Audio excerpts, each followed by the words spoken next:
lư tam đong từng tam đong từ lên này con kia lại này mình tranh với anh chia sắp dùng làm nào càng lư đi cái lại miếng lại cái sát office miếng lại cái ông tai miếng bát sát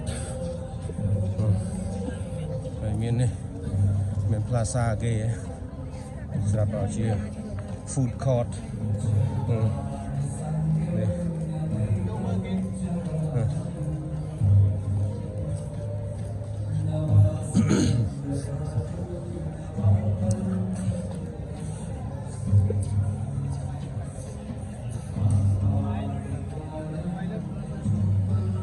cái food court kì cái là anh lộ ô bà hà kì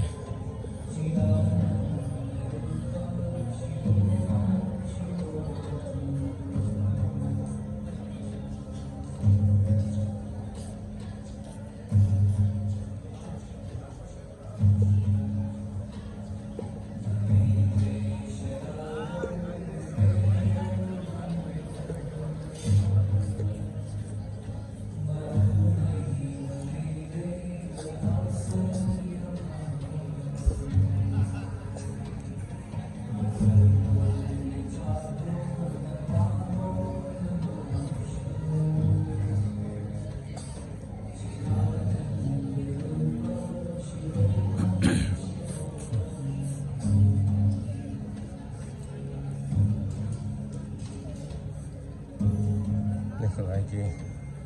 chia để sạc cái muối này